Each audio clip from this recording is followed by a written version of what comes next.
Good afternoon everyone, Brendan from Starpoint Australis here with your Tuesday of the week that was update. Well, this week's been pretty straightforward. Jess, Luke and I have been flying back from the US back to Perth, Western Australia. The subsequent looking at the roof with jet lag at 2 o'clock in the morning has been really old, and for Luke it got even worse. He got sick on the way home, so Luke, hopefully you get better sooner rather than later.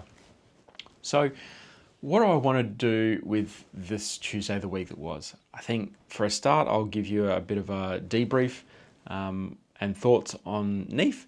Then I'm going to talk to you about some of the things that are coming up for the next 12 months and maybe some changes of what we're going to do with the week that was update and give it some extra flavor. So let's start with the debrief. Debrief, what can I say? NEAF 2026, when talking to Jess, Dan, Luke, and between us all, we reckon that this one has been by far the most fun NEAF that we've ever been at. And I think in part that comes from the friendships that we've built over the previous years, really starting to mature, and that interaction between the other vendors and Starpoint Australis team has really opened everything back up. So from the bottom of all of our hearts over here at Starpoint, to all the vendors out there, you know who you are. Thank you very much for making NEAF 2026 absolutely a memorable one to be a part of. I think one of the other parts was announcing Thorne as our US Ambassador. And, you know, Thorne's a pretty cool guy. You know, I had a lot of dealings with him pre-NEAF, and, you know, I knew he was a good fit for what we're up to and what we are striving to achieve.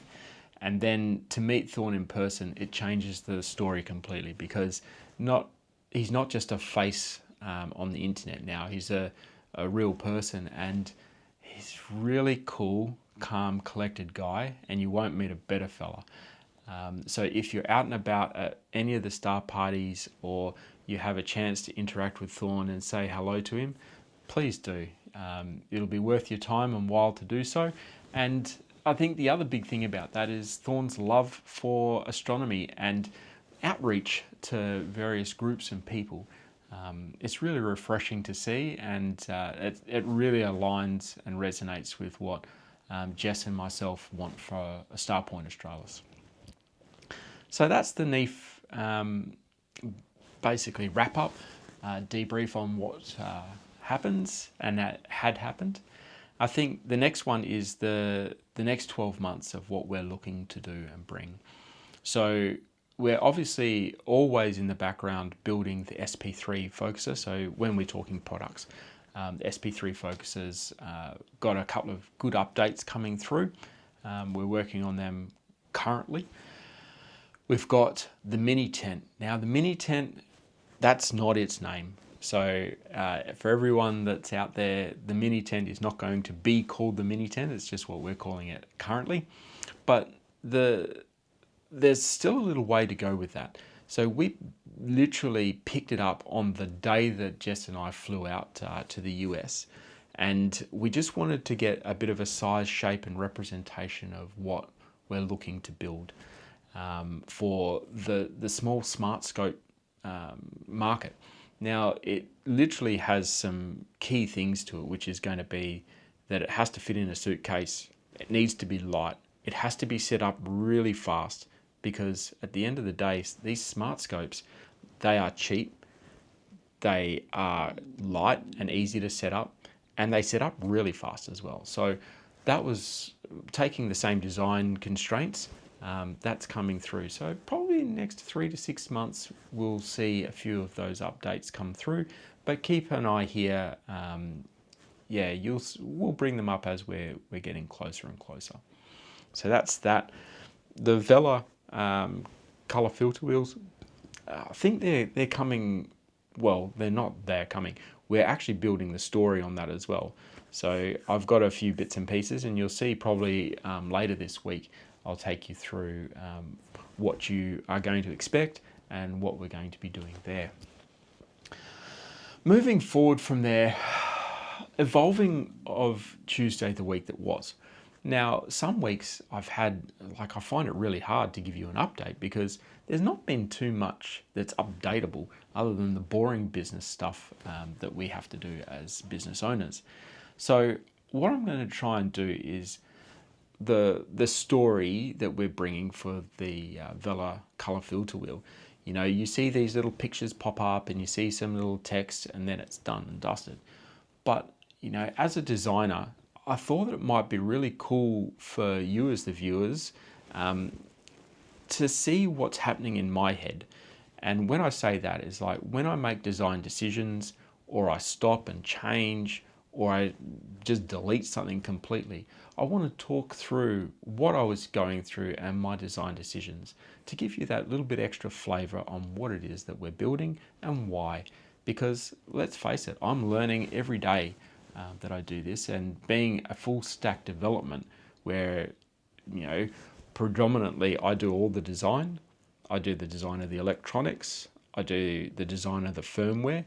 Dan does the implementation of the firmware onto the software side of it. So that's the ASCOM, Indy, Alpaca, and so on and so forth.